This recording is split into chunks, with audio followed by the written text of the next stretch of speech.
itu berarti satu malam itu sekitar 40 juta guys. Iya. Bayangkan 40 juta. Itu paling sedikit. Paling sedikit. Kita sekarang bersama Setia Group. Setia Group sekarang mau buat podcast. Buat podcast yang masalah-masalah yang unik dan menarik serta menggelitik. Pemirsa semuanya. Kali ini saya mengundang dua narasumber bisnis. Ini bisnis baru, termasuk bisnis baru, yaitu bisnis hewan yang namanya belalang. Nah, belalang ini seperti orang ketahui pada umumnya, belalang ini merupakan hama sebenarnya ya. Jadi hama, tapi sekarang dengan dua sosok orang ini, belalang sekarang menjadi komoditas yang bisa dijual serta harganya luar biasa. Nah, kita perkenalkan dulu ya sosok kita yang dua ini. Satunya siapa? Mas Nur. Mas Nur. Satunya? Asmat. Nah, kita bertiga ini mau bahas tentang bisnis belalang ya. Jadi setelah tadi kita kenalan, ya, saya juga ngundang ini ya, nyari waktunya itu agak susah karena beliau berdua ini sibuk mencari belalang ternyata ya. Awal mula untuk bisnis belalang itu dimulai kapan sebenarnya? Ide untuk Anda itu berbisnis belalang itu dimulai kapan? Udah hampir sekitar berapa ya? 10 tahun. 10 tahun. Iya. Berarti sekitar tahun 2009 ya. Iya. Tahun 2000 berapa? 2009 ya, sekitar itu. Kalau Mas Asmat sendiri mulai kapan? 2010 ya. Jadi ini satu letting mencari belalang. Terus saya kan kok aneh ya, belalang itu kan suatu makanan yang nggak lumrah untuk dimakan orang-orang. Nah, ini awal idenya nyari belalang kemudian dijual itu tujuannya untuk apa sih? Untuk dia apa? Dibuat dikonsumsi, apa dibuat makanan ternak atau gimana? Dikonsumsi. Oh, dikonsumsi. Jadi dia nih ya dimakan orang ya belalang itu. Ya. Luar biasa. Ini saya jadi penasaran ini belalang bisa dimakan ternyata belalang itu. Kemudian belalang tadi itu dimakan langsung apa dibuat tadi itu semacam dicampur dengan adonan tertentu atau dibuat bahan makanan tertentu atau gimana itu ceritanya? Ya, dimakan sendiri itu Pak. Itu apa namanya? Kadang dibuat apa? Semacam peyek itu. Peyek belalang. Waduh, kadang dibuat kayak digoreng langsung belalangnya itu tentunya dengan bumbu yang khusus ya. Iya. Jadi penasaran rasanya belalang itu kayak apa, sumpah saya penasaran. Kemudian untuk pasarnya nih, kalau untuk daerah Kecamatan Sresek ya, Kecamatan Sresek kita kan ada di Kecamatan Sresek, Desa Noren. Ini kan nggak ada orang yang mengkonsumsi belalang. Mencari aja. Tujuan pengirimannya di kemana konsumennya nanti? Itu ada Jawa Tengah. Ya, Jawa Tengah. Buset. Dari Gresik, Jawa. Buset, dan Gresik dan Jawa Tengah guys yang makan belalang itu guys. Kalau boleh tahu untuk kebutuhan stok belalang, untuk dikirim ke daerah luar itu sampai per kilonya Anda bisa menyetok berapa? Laku berapa untuk perharinya itu? Berapa kilo? Untuk Kecamatan Sresek sama Kecamatan Modung itu setiap malam keluar sekitar 1 ton belalang 1 ton setiap malam. Untuk Kecamatan Modung ini paling sedikit itu. Iya, saya sumpah saya nggak kepikiran kok sampai 1 ton gitu loh. 1 ton, bayangkan. Jadi luar biasa ya. Jadi 1 malam bisa 1 ton belalang. Bayangkan. Untuk Kecamatan Modung dan Kecamatan Sresek. Jadi 2 kecamatan itu menghasilkan 1 ton tiap malam. Bayangkan 1 malam 1 ton. Ini paling sedikit itu. Ya, jadi ini sungguh ide yang bagus ini ya. Jadi belalang itu yang pertama jadi hama, sekarang jadi berkah ini. Untuk Mas Asmat sendiri untuk tiap malam nyari sendiri kan ya? Rata-rata dapat berapa kilo kalau cari sendiri ini?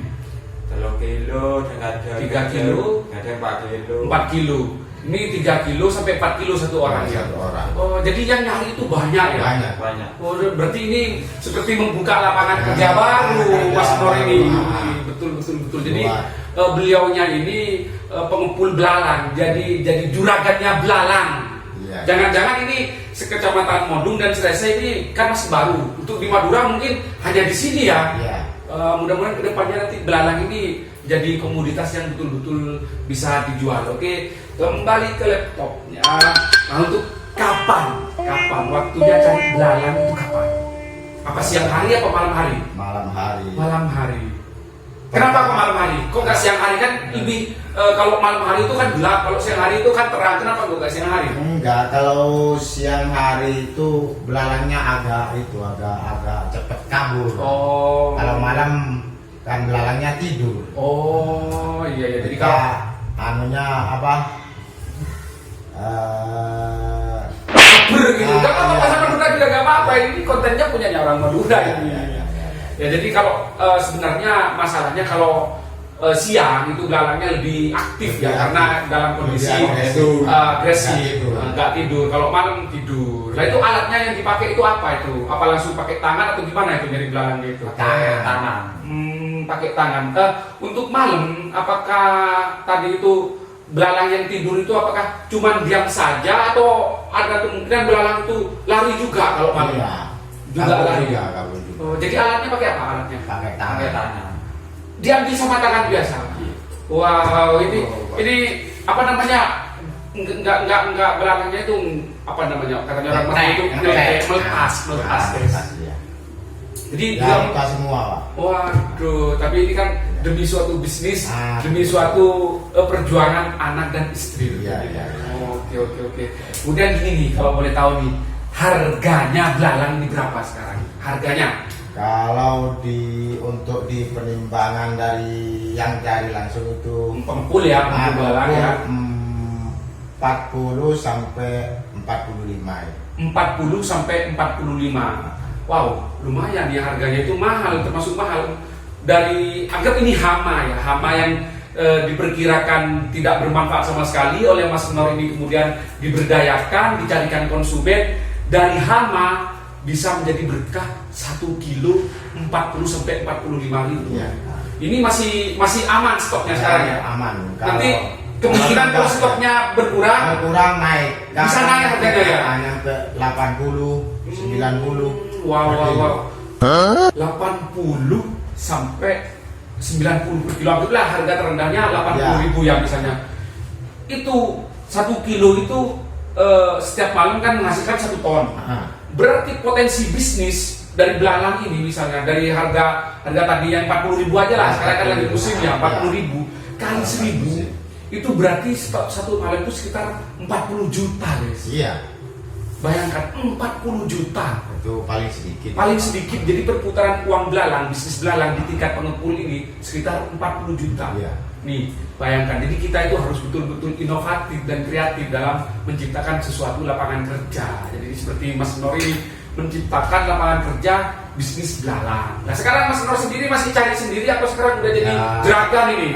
Kadang cari kalau ada kesempatan gitu. Oh iya, jadi masih angan-angan untuk nyari itu masih ada ya, tapi selebihnya kan lebih banyak ke ngatur bisnisnya ya. Jadi tinggal beli kemudian dijual lagi.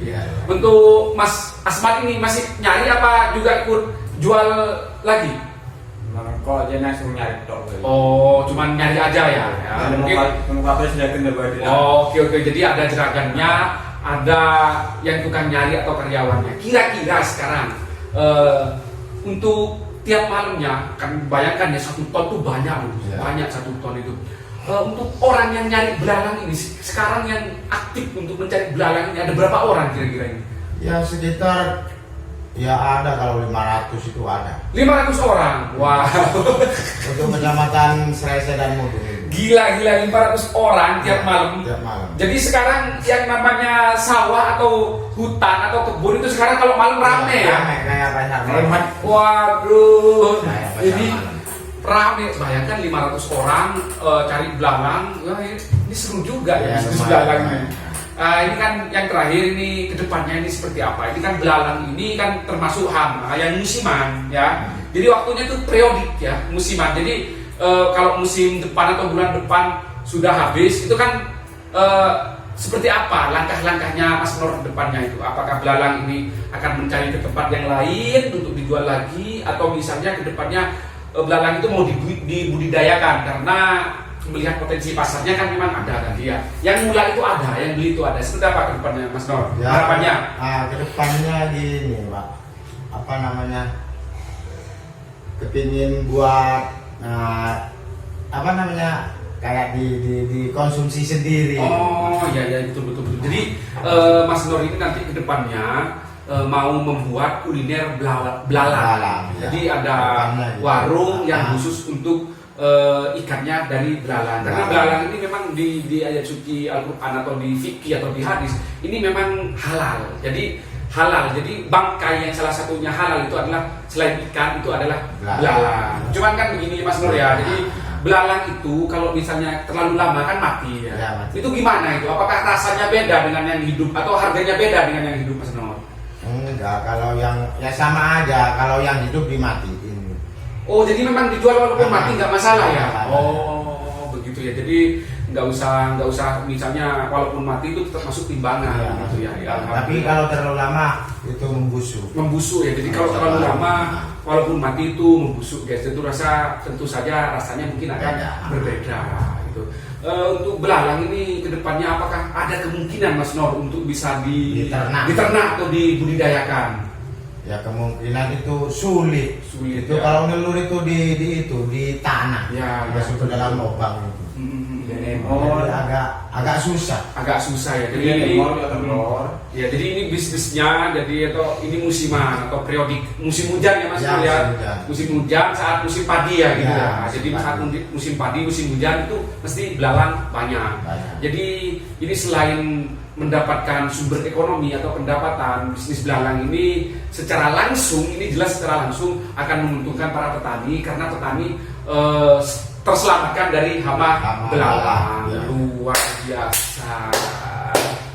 Oke, demikian podcast saya. Ini nyoba podcast kita ya. Ini sungguh sosok yang sangat luar biasa antara Mas Asmar dengan Mas Nur ini berinovasi, berkreasi dan punya ide bisnis belalang. Oke, jangan lupa like, comment, and subscribe.